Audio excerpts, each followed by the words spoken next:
Hey gang, Jambo Comics. Welcome back to the room. Got a lot of cool stuff. Let me show you. Yeah, we have a pretty big stack of books to show you today. So we're going to get right into it. I'm not going to waste any of your time and show you what we got. I got a nice Action Comics reprint of number 23 because these are just too cool to pass up. When I see them in the shops, I'm always grabbing them. Love the way these are. I mean, got the original ad on the back page. Not only got the Superman story, but it's got all this other stuff too. And yeah, just the way the comic was meant to be. Shown very cool. So glad to grab that up. I'm sure a lot of you guys did too. And I've been shopping on eBay, and I've been kind of going through the room and organizing my comic book room here a little bit, and getting rid of like a couple of duplicates that I have and stuff like that, and trying to fill out some of my runs. And so I got on eBay and I realized that I was missing one or two of the issues of Marvel 2-in-1, early ones. So I got on there and I looked and I found a number 6 that I needed. And yeah, it was a pretty nice issue. Probably Very Fine Plus, something like that. 99 cents. 99 cents plus shipping. And so I got that one, and I got another one, and I got another one, and I got another one, and I got another one, and I got another one, and I got another one, and I got another one. So I got 8 issues of Marvel 2-in-1 number 6 for 99 cents, plus I think $6 for shipping. But true Jambo fashion, always get duplicates, but I really overdid it this time. But it was only 99 cents, and they were all pretty nice. One of them was probably a VG, but the rest of them were fine, Very Fine Plus comics of Marvel 2-in-1 number 6. So I'll probably keep the best one of that and maybe pass the rest of them along.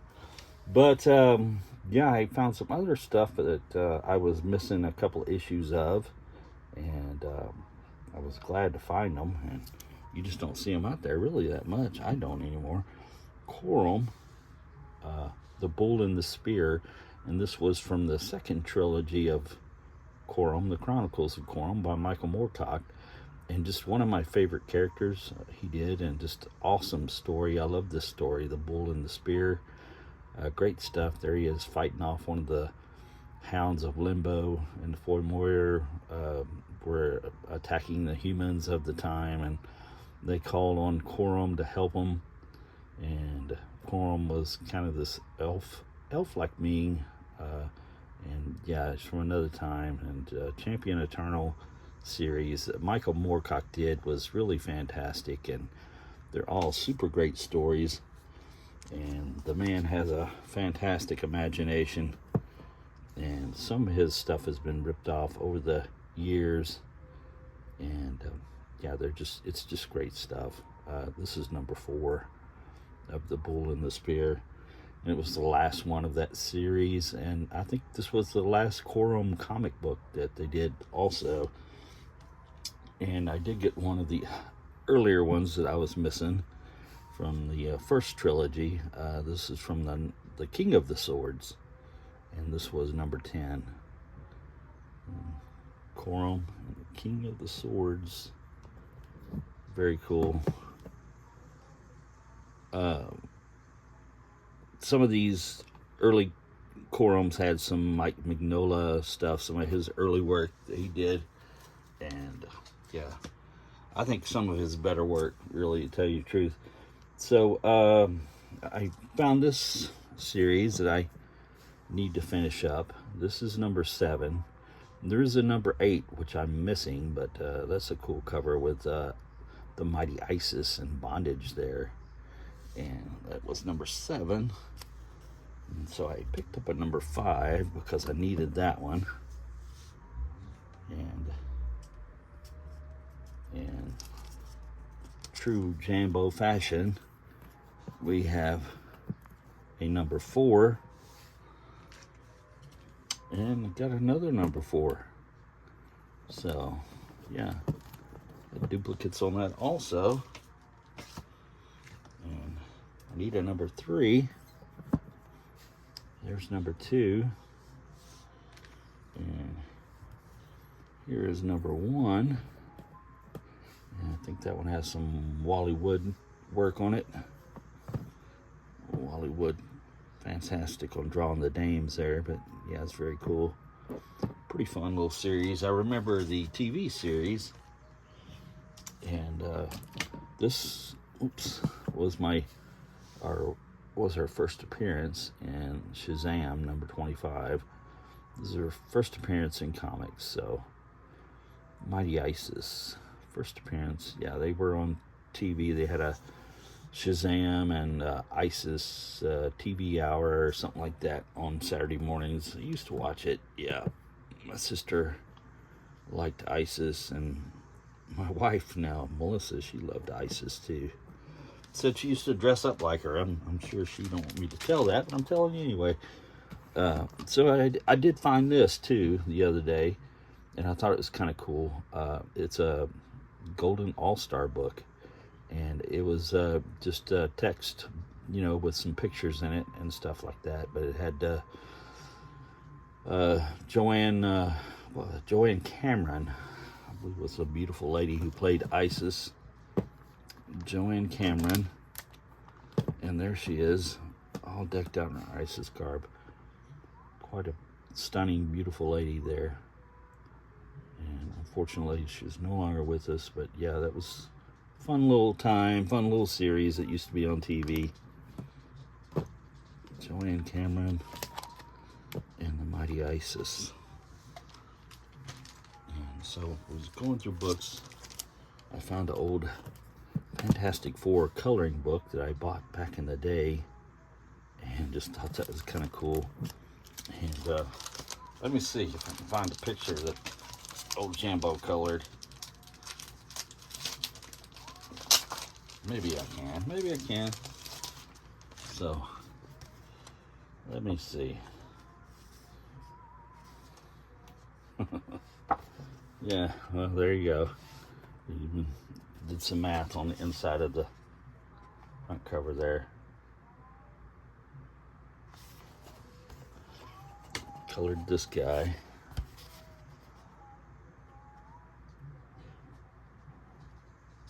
See if we can find another one.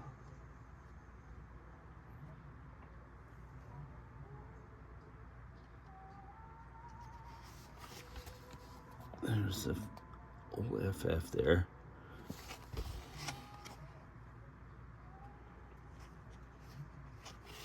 There we go. There's the torch. And they're after the witch.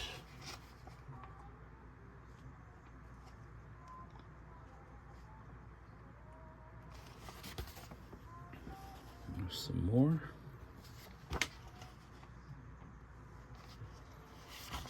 Those are my favorite. Old Ben. Yeah, I think my sister colored that one. Wow. Okay. Anyway, thought that was kind of cool. Thought I'd show it to you guys. Finding that. You can never tell what's in some of these boxes in the old comic book room. But just some fun thinking back to stuff like that. And I did pick up a better copy of this, Marvel Feature number 11. And this was the first thing in his own series.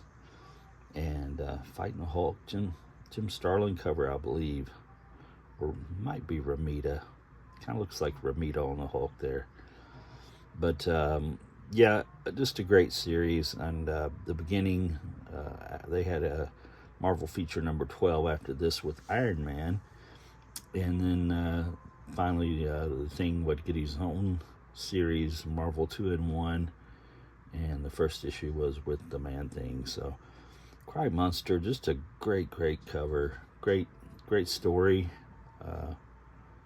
You know, let's see, who was it? The leader and an old FF villain. They kidnap the Thing and the Hulk and put them out in a desert town and make them scrap and fight. And there's like a nuclear bomb that's gonna blow up the world if they don't if they don't fight. So yeah, they were just betting, I think, on the Hulk and the Thing, see who was gonna be the victor. But yeah, good story. And so guys, I been working on the jumbo run of Jumbo Comics by Fiction House, and yeah, I got a reproduction. This is a reproduction. I did have this issue. This is number 8 of Jumbo Comics, and it was, somebody broke into my house long ago, and they stole some X-Men comics and some Wolverine, mostly Wolverine. But unfortunately, on top of that box of the X-Men and Wolverine was a Jumbo Comics. And, you know, they're so big that you can't fit them in a regular box, even in a magazine box. And so it was just laying on top. And for whatever reason, they just took it because it was on top of there. But they didn't get a lot of the other good books. But they did get the Wolverine, which I really didn't care, and the X-Men stuff. I didn't really care about that either. But I've always missed this, and I can't replace it. It's so hard to find these early Jumbo Comics. There it is, number 8. And you can see what they look like on the inside. Yeah, they were basically black and white, and they would sometimes color a page like this one over here with Peter Pup. It was kind of an orange tint. Hawk of the Seas, and, you know, it was just black and white. And this was from 1930, 39. Yeah, 39, because it had the World's Fair on it. And so they had the Sheena story. There's some stuff about the World's Fair in 10 minutes, it says. But it was just great looking through this, and they had a lot of the early artists from comic books in here, and you know, Bob Kane and Jack Kirby and everybody like that. And here's the Sheena story. Yeah, it's Sheena before she had her traditional costume of the leopard skin or cheetah skin. But yeah, just very cool. Nice to get these. And I found this on eBay, and it was $18, but it was worth it to get it and read it again, and just to have the original, or a copy of the original, and check it out once again. And finally, guys, yeah, I did end up getting another issue of Jumbo Comics, not Jungle Comics, Jumbo Comics number 43 from 1942. And this one had a great, fantastic Joe Solardo cover. And yeah, it had, let's see, what was Murphy Anderson on the inside, Robert Webb. Let's see, I'm forgetting some of the other people. Oh, Gene Fawcett. And yeah, just a host of other great artists from the day. Like I said, it's from 1942. And this cover has been swiped many a times by Fiction House themselves. I think you can see a issue of Fight Comics where Tiger Girl is in the exact same pose. If you check it out, I'm not sure what issue number it is now, but you can look through some of the Tiger Girl covers of fiction house in Fight Comics, I should say. And you see the exact same pose and her throwing a spear and stuff like that. So just a great cover though. This is the first time it was done. Jumbo Comics number 43 from 1942. Like I said, beautiful, beautiful cover. Yeah, it had a stamp up here, 3C, and a stamp across her leg, a bookstore stamp.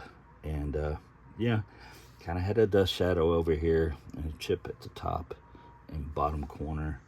But the staples were intact. The pages inside were still pretty nice.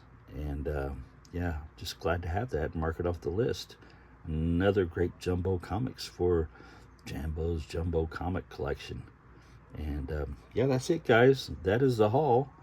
And glad you stopped by. I really am. Hit that thumbs up for me if you don't mind. I would really appreciate it. Leave me a comment.